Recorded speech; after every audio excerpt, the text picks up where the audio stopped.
There are some things that you are doing if women don't find you attractive. First one is that you don't look them in the eyes, like, at all. This is the same for both genders. If you don't look a man in the eyes, he'll think you're a bitch and he'll treat you like one. And if you don't look a woman in the eyes, she'll think you're a bitch, but she won't treat you like one. She just won't like you. You'll get put in the friend zone, then you will get treated like a bitch. You know, I feel like we should do like a 48 laws of power style thing. An example of this. Okay, you are cooking in your res kitchen or whatever, and you see a girl that you know, by the way. She comes up to you, she says, what's up? You talking, and the whole time, you're not looking at her eyes, you're looking at her feet, you're looking at the ceiling, you're looking past her and shit. I'm not even saying that you need to have eye contact 100% of the time, okay? I'm not no master shinobi. If you don't look her in the eyes, she's gonna look you in your soul. Observance of the law. Whenever you see a girl that you know, that you think you're into, that you think is into you, treat her like that. Number 2, y'all niggas waste time, okay? So, this one is like a direct continuation of the first one. Right, you waste time. Sometimes I like to take the long game. And I say I like to take the long game because I'm not in a rush in general. That is to say, I have more important shit to do than buns. You know what I mean? Existential crises, all that shit. So if I'm gonna take my time, that's on me. But I'm saying, from the moment that you decide you want this girl, make it known. Because if she don't want you, it's cool. You can move on. But if she does, motherfucker, get it quick. Seal the deal. This next one is objective and subjective at the same time. When you can say that you are or aren't attractive, it's not really up to you. It is, however, up to things that you choose to do. Let me say this. The muscles add like a significant stat buff. Most definitely. And for you to not think you're ugly, you have to not be ugly. Do you get what I'm saying?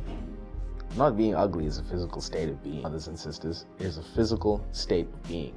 It's not you waking up and deciding you look beautiful. It's you becoming beautiful. Getting out of your shell, becoming a beautiful butterfly, motherfucker. You are on a mission to be the baddest mofo that you see.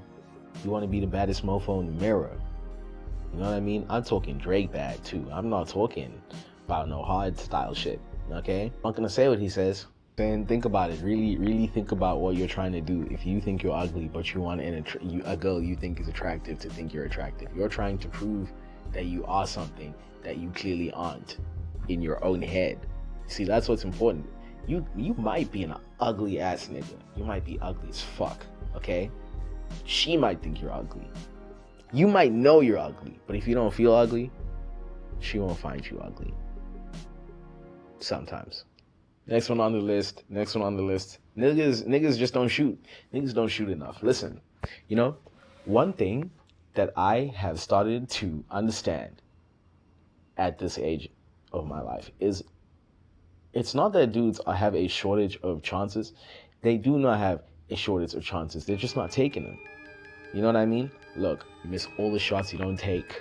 There was a time earlier this year where I saw this Russian girl. She had green eyes and blonde hair, and I was like, damn, I'm in love. Now, this is in the gym. I'm walking over before I know what to do with myself. Walk over, introduce myself. Hey, you got a tripod. I got a tripod. It's cool that you make YouTube videos. Language barrier, immediate. Now I'm like, you know what? I'm still on the way. I don't back. Eventually, right? We're having this conversation and we're talking, and you know, I'm noticing that her body language is like super open. You know what I mean? And I mean that in the way of like, if I'm talking to a girl in the club at night or at a party, she's looking at me like that, it's a green light. I think I'm cooking. I think I'm chefing. I have to seal the deal. I'm like, yo, let me get your, I don't know, I don't even know what I asked for, but I think that's where I fucked it up. I think I said number, not Instagram. But then she's Russian. So does she have Instagram? I don't even fucking know. She's like, oh, I don't give out my contact details. I'm like, oh, fuck. And I didn't get it. And you know how I felt afterwards? The same. Not every girl is gonna like you. You gotta take 40,000 shots to score 4,000. Gotta be like a volume shooter, brothers and sisters. For reference, this girl was probably like 5'9". Bonus round for the next one. You think you gotta be super nonchalant. Most nonchalant guys aren't actually nonchalant. They're just nervous. They just have crippling anxiety. Okay? All those like UDY guys, those UD video guys, they seem like the nonchalant dreadhead types. If you get what I'm saying. I know, because I was like that. What I mean to say in this analogy is that nonchalantness does not come from a place of strength and power. It comes from a place of fear. You are quiet because you don't know how to fill the space. Nonchalant is not the same as a guy who's like stoic. It's not the same thing, okay? It might look like the same thing. It might even sound like the same thing.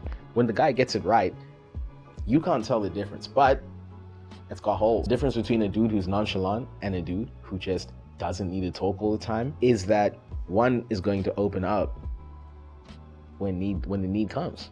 Like he can talk about his feelings and shit. He just doesn't need to all the time. A nonchalant guy can't do that. Girls don't give a fuck, a single fuck actually, about how weird you are if they're into you.